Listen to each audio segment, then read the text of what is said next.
আসসালামু আলাইকুম বন্ধুরা, আজকের ভিডিওতে আমরা জানব লাভজনক হাইব্রিড মাগুর মাছ চাষ পদ্ধতি সম্পর্কে। এই মাছ কম সময়ে বড় হয়, রোগ প্রতিরোধ ক্ষমতা বেশি এবং বাজারে দারুণ চাহিদা রয়েছে। চলুন জেনে নেই পুরো প্রক্রিয়াটি গে। পুকুর নির্বাচন ও প্রস্তুতি। পুকুর হতে হবে 1 থেকে 2 মিটার গভীর। পুকুরে যেন বৃষ্টি ও বন্যার পানি ঢুকে না যায়। মূলত হাইব্রিড মাগুর মাছ চাষ করতে গেলে পুকুর প্রস্তুত করার কোনো প্রয়োজন হয় না। এদের যে কোনো ময়লা আবর্জনা পুকুরে চাষ করে কম খরচে লাভবান হওয়া যায়, তাই আমরা বলি কম খরচে ভালো মুনাফা আয় করা সম্ভব হাইব্রিড মাগুর মাছ চাষ করে। তো বিওয়াস, আপনারা যারা উন্নত জাতের হাইব্রিড মাগুর মাছের পোনা ক্রয় করতে চান তারা আমাদের স্ক্রিনে দেওয়া নাম্বারে যোগাযোগ করুন। আমরা 100% গ্যারান্টি সহকারে দেশের সকল জায়গায় মাছের পোনা হোম ডেলিভারি দিয়ে থাকি।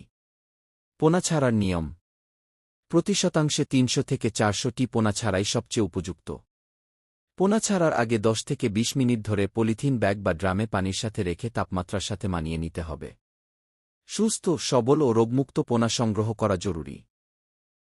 হাইব্রিড মাগুর মাছের জন্য প্রোটিন সমৃদ্ধ খাদ্য প্রয়োজন।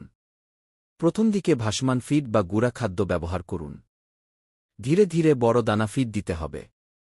প্রতিদিন সকাল ও বিকেলে 2 বার নিয়মিত খাদ্য দিন। গড়ে 2-5-3-0 প্রোটিনযুক্ত খাদ্য সবচেয়ে ভালো। পানির রং হালকা সবুজ বা বাদামি রাখা ভালো। পানিতে অক্সিজেন কমে গেলে মাছ পানির উপরে ভেসে আসে, তখন আংশিক পানি পরিবর্তন করুন।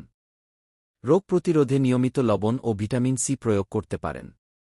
মৃত বা অসুস্থ মাছ দ্রুত সরিয়ে ফেলতে হবে। বাজারজাতকরণ: সাধারণত 4 থেকে 5 মাসে মাছ বাজারজাত উপযোগী হয়।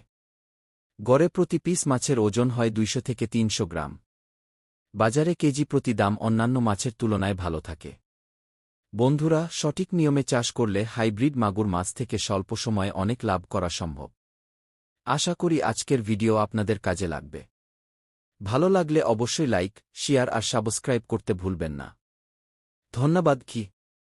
তো বিওয়াস, আজকের ভিডিওটি এই পর্যন্তই। সকলে ভালো থাকবেন। আল্লাহ হাফেজ।